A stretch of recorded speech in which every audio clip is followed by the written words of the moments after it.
सर्व काम झालं. आता मी जाऊन आवनी दीदीला विचारते की काय अभ्यास करू का. आवनी दीदी, मी अभ्यास करू? अजिबात नाही. जाऊन मी करणार. जा जेवण बनव. चला, सर्व काम झालं.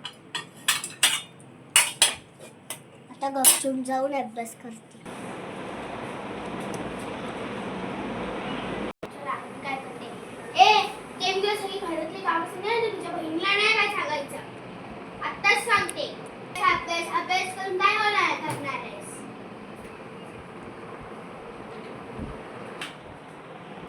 अगं अर्वी, अशी का बसली? चल आमच्यासोबत खेळायला. दीदी अभ्यास काय? मी तुला घरातली सगळी कामं सांगेन, तुझ्या बहिणीला माहिती नाही झाली पाहिजे. अरे तू जा.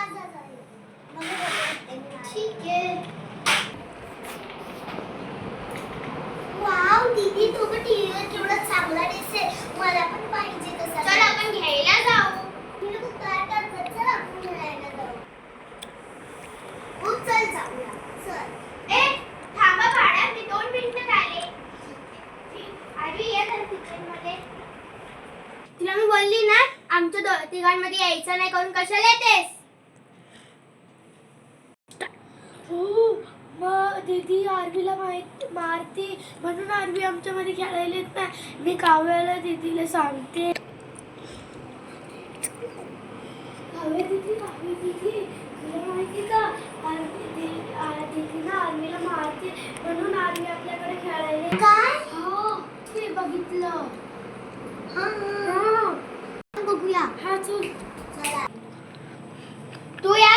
हे बघ, तू कोण आहे? तू माझी सख्खी बहीण नाही आहेस. तू या परत आमच्या तिघांच्या मध्ये आलीस ना, तुला घराच्या बाहेर काढेल मी. सानवी, तू तर खरं बोललीस.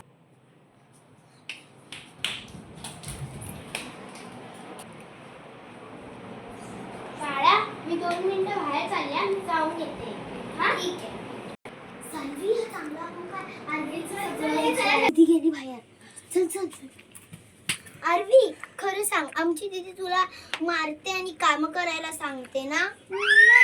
खरं सांग आरवी, आम्हाला कळलंय सगळं. ते ना, मी जेव्हा बाहेर खेळायला जात होतो ना, तर दीदी आहे ना मला मारायची आणि बोलायची की अभ्यास कर, तू घरातले काम कर. अच्छा, मग तू हे सगळं आम्हाला पहिला का नाही सांगितलं? कारण की दीदी नाही बोलायची. अगर सांगितलं असतं मी तुला अजून मारेल. आम्ही 1 मिनिटात आलो. हा सानवी, मला तर वाटलेलं आपल्या दोघींसारखं आरवीला पण आपली दीदी प्रेम करते, पण हे तर दुसरंच निघलं. आवनी दीदी आरवीला एवढं मारते. हो, मला पण तेच वाटलं. आता करायचं काय यार आपण? काम करूया, इथे या.